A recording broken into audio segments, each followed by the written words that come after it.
Good morning, everyone. Kris here with Inspired Energy. Joining me this morning again, Hartwell. Good morning, Hartwell. Good morning, Kris. Good morning, everyone.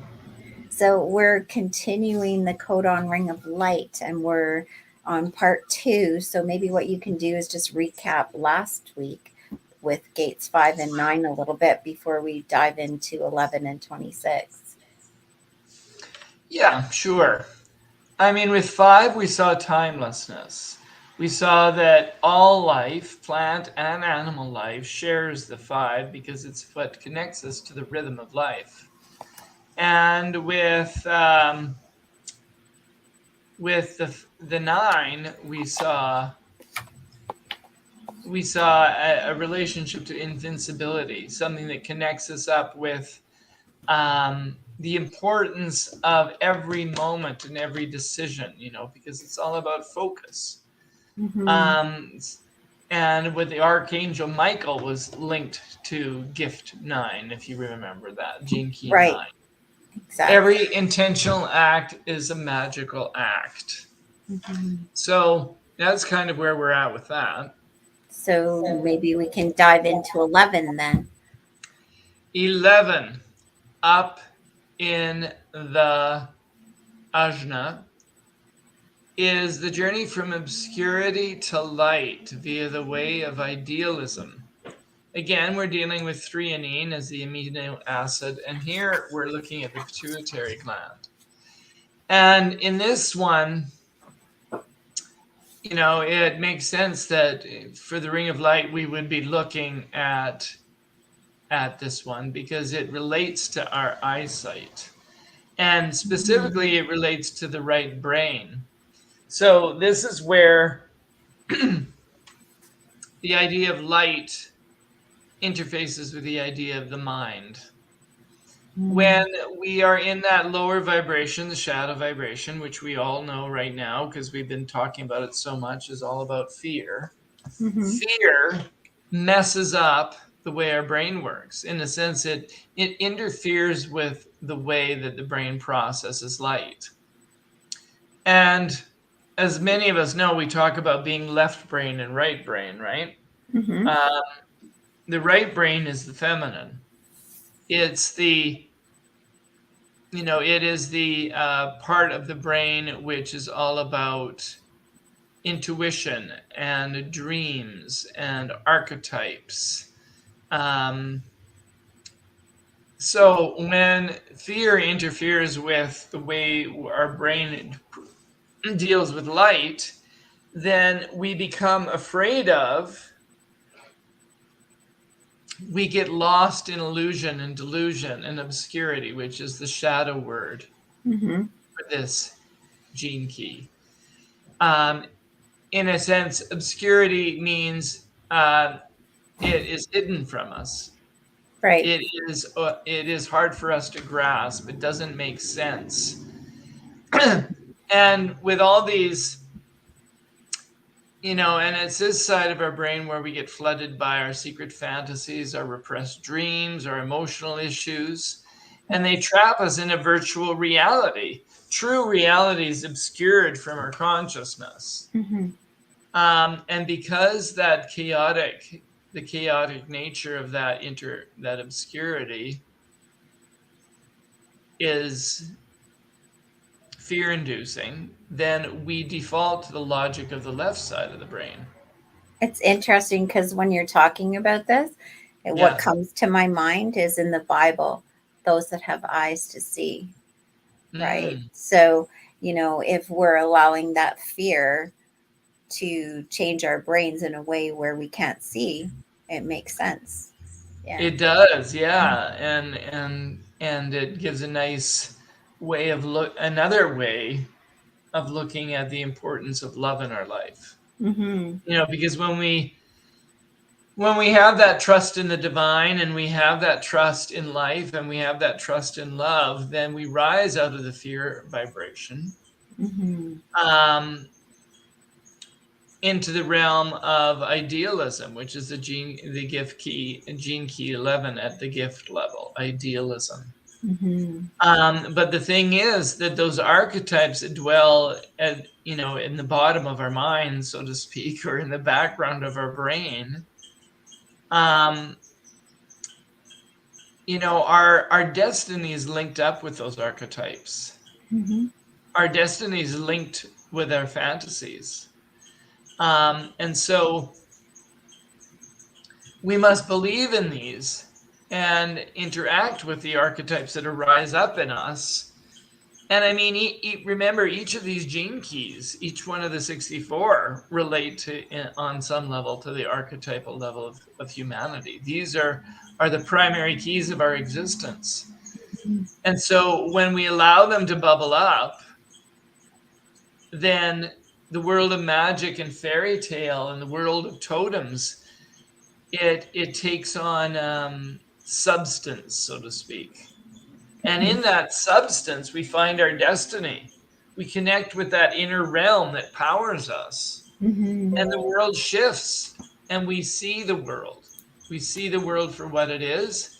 And the feminine reclaims its place in reality. It reclaims its proper place in our experience. And this is where, in a way, we were talking about this with our teacher Rin the other day. This is where we return to the Garden of Eden at the level of the city, which is light itself. Light is the word that represents the city. As you open, all the archetypes alive in you begin to coalesce, and they integrate into what traditions have called the doppelganger, the daemon, the devil, the guardian of the threshold. And as you dissolve yourself into that which you have up to this point most feared, then you enter into true reality. You pierce the illusion, and you break through. You break through that perception of the duality that we're all trapped in, and you once again see through the eyes of the child. Everything is possible. Yes, because that non-dualistic world that we experienced as children before a certain point is still present to our experience. And that's the way the world really is. There's a great quotation here. The feminine principle of darkness coming through the right side of the brain has been set against the light.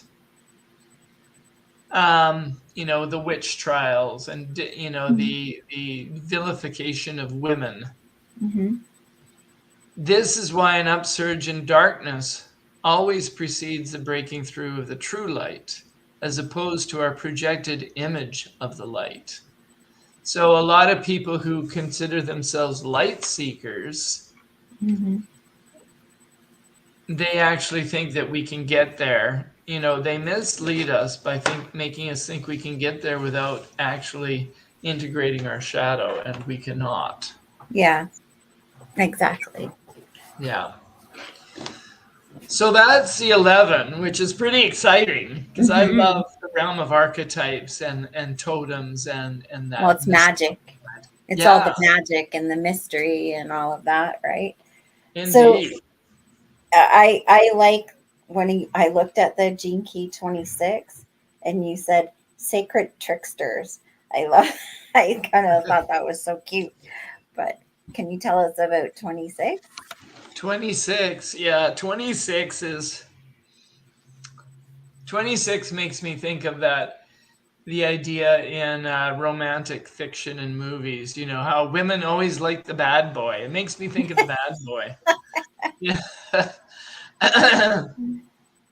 So with gene key 26, we have the journey from pride to invisibility via the way of artfulness. Interesting use of words. Yeah, exactly. This is the thymus gland. So when we talk about the 26, which is one of the gates of the ego center, also called the heart center in human design, what we see here is will. When we talk about willpower, we're referring to this gate. And of course, that's the will center. The heart is the will center. Will is a magical power. And our ability to harness that power and project that, take action in life, is something that is very sought after and desired. It's like, just get it done, step up to the plate, find your motivation, cultivate that desire. All this language is very common in our society. And, the thing is, it is powerful. And this gives rise at the shadow level to our belief that, if we only had enough will, that we could control everything. Yeah. We can control nature. Well, that we have the power to do everything rather than God, right? Exactly. We can do it on our own. So the shadow level, at the shadow level, it's always about your will, my will, not God's will. And so, that's where it becomes demonic, and that's why pride is one of the 7 deadly sins. If you think you can do it all, then you're trapped in the level of fear and have to control everything through will. However, I love how Richard Rudd is so gentle. He says there's nothing wrong with this belief because willpower is powerful. It is a useful thing, but it's a vital stepping stone to a far higher frequency. So as we rise out of the level of fear, which always cuts us off from other people, that's the primary thing that you see in the Course in Miracles. Fear separates us and love unites us. So as we rise up into the gift of the Gene Key 26, which is artfulness, this highlights the difference between will and intention, because will serves the self and cuts us off from the whole, whereas intention tunes into reality as a whole and aligns us with God, so to speak. So, when we rise out of the fear, then the higher function of the thymus gland is triggered. And we feel warmer, we feel physically warmer, and we feel more open-hearted, and something in us relaxes. And there's a mutation. You could say the whole frame of our life and the way we've looked at life shifts. And then the celebration of ego through love becomes a wonderful thing. Because we gain the ability to have fun with life. We gain the ability to sell, whether that's a product or ourselves or the truth. And this is why, you see, at the gift level, this is incredibly charismatic. Everybody likes somebody who can sell you on the beauty and the magic and the wonder of life. Oh, or yes. a product or a self. Yes. Yeah. So this is where heart marketing comes in. When we market from the heart, when we sell things through love, that is the gift of artfulness. And we love that. Well, that's why so many people nowadays are into selling their story or, their experience, because then that draws on that heartfelt, emotion that others feel. Oh, I can see myself being there. That is such a good point, Kris. Yeah. I love that. And I mean, if you try and market yourself in old ways, it often leaves you disconnected from the heart. So this way, it's not so much what the product does, but how it changed your life. Right. And when you tell that story, the effect that it had on your life, then that's where the marketing comes in, I think. Yes, that's where that's what aligns us with the heart and with, reality. And at the highest level, this gift is all about, the city is invisibility. So in a sense, when your will gives way to God's will, then you Mhm. become invisible. Mm. The as the heart opens, it stimulates, it the vibration our vibration becomes very refined and very intense. It stimulates the functioning of the higher mind and the pineal. Mhm. Then you become one with your environment. And when we become one with the environment, the separate self disappears, you could say. It becomes invisible. Yeah.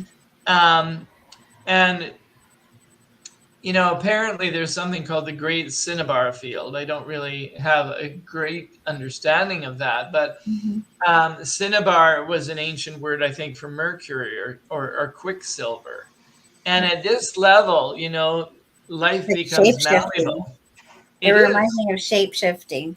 So, like, very if much. you go into your environment and you can be one with it, wherever you are, you're shape shifting into that, right? Hmm. Yes, and this is where we see the expression across so many cultures of that trickster archetype. Mm-hmm. Hanuman in the East, or Coyote for the indigenous peoples, or Hmm. or Merlin or Loki. Right. These are all shape-shifting archetypal energies, which flesh out this 26. Hmm. Um, and it's all about play, and it's all about laughter, and it's all about expressing a sense of love for the creation. So that's the Hmm. energy. And it's Awesome. I continually say this, but understanding this band or the energy of frequency is very liberating, because when we don't understand that energies express on multiple levels, Hmm. then we go on a campaign to eradicate something. Hmm. So, for instance, if you hate pride in people, you may go on a rampage. You might develop a belief that you have a destiny to eliminate pride. Oh, that reminds me of that. What is that term? Culture something, like they pick up a cause. It's like whatever the cause is that they're against in the culture. So, Yeah, yeah. and Hmm. usually on when groups express a really dogmatic, angry energy towards something, they're Hmm. usually in the shadow level, trying to fight against another shadow and feeling self-righteous about it. Hmm. So rather than fight against pride, elevate your energy so that it becomes artfulness. Hmm. And that's the same thing with all these things we hate about ourselves. Hmm. Going to war against them because we fear them traps us in the fear vibration. Yeah.